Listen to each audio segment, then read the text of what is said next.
The screeching and wailing of furies suddenly filled the air, setting fear in the hearts of the Romans. Torches blazing, they cursed with breasts bared. I led the charge up the valley, Maeve and Castra by my side. We cut a swathe right through the battalion. Arms and legs flew high in the air, then helmets with heads in, swords and then shields scattered behind my chariot wheels. Arrows and spears flew through the air like rain. Briton after Briton fell, Roman after Roman fell, and the blood ran ankle deep through the valley like a stream. But even the stench of death did not dampen the spirit of my army. In the midst of the fighting and the roar of battle, the mud and the blood, the havoc and carnage, horses lay screaming and dying. I saw Celts with no arm for their shield, and some with no legs still brandished their spears. They died fighting rather than yield.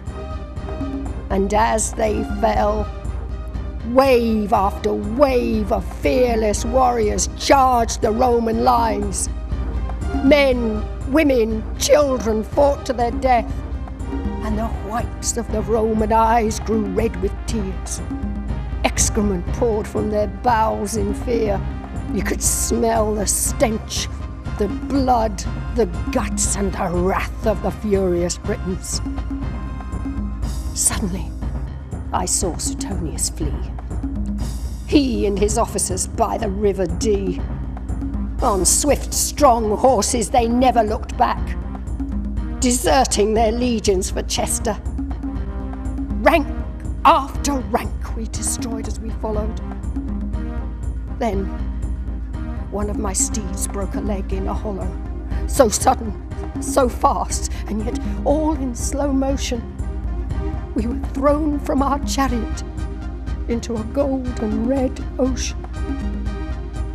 Off flew my torque, sank in the mud, and our weapons were lost in the sweat and the blood. All three of us fought with whatever we could, but beyond the front line the odds were not good. I was struck from behind in the neck with the pain, and a Roman short sword had severed the vein. As my blood spurted out, I knew time was short. Where were my daughters was my next thought.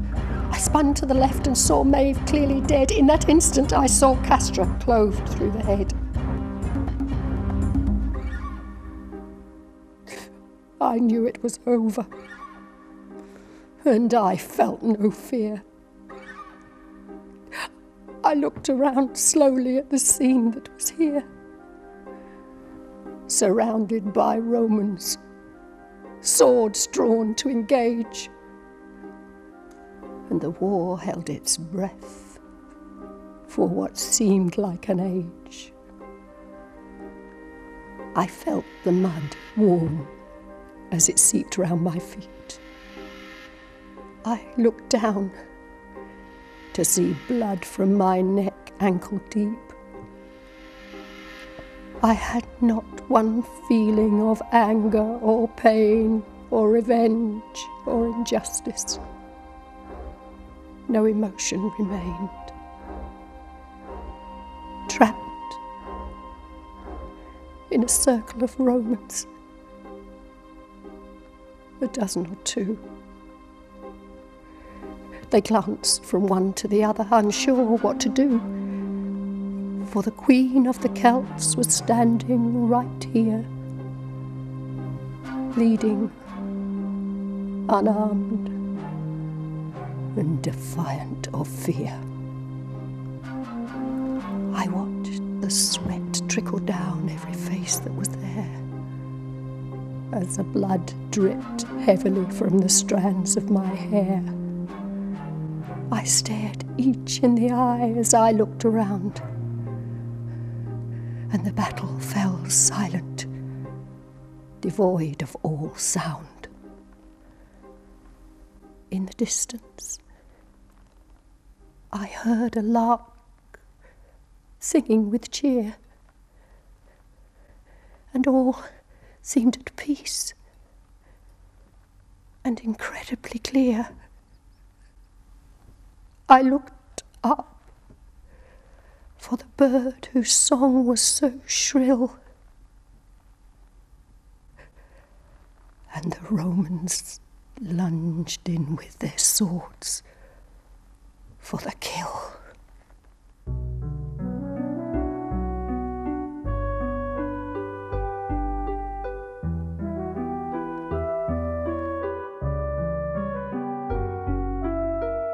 And now it's over. Fate decided it should end this way. This would be my final destiny. As the life flows from my body and my spirit passes on, they would steal my page in history. A time to live, a time to die. I have come full circle, never knowing why. There's time for love, there's time to cry, but there never seems a time to say goodbye.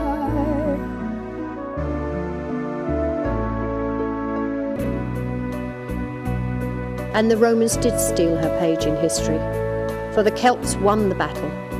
But with Boudicca and her daughters dead, the tribes could not agree on a new leader, and so they simply melted away back to their own tribal homelands to be subjugated once more by Roman rule. Boudicca and her daughters' bodies were taken to a secret location for burial, so the Romans could never find them. Their tomb, a mountain fashioned in the shape of a woman's breast as she lays at rest, symbolising the giver of life and the bared breast of battle, the highest Celtic honour that can be bestowed upon a woman warrior. The whereabouts of Boudicca's grave remains a mystery to this day.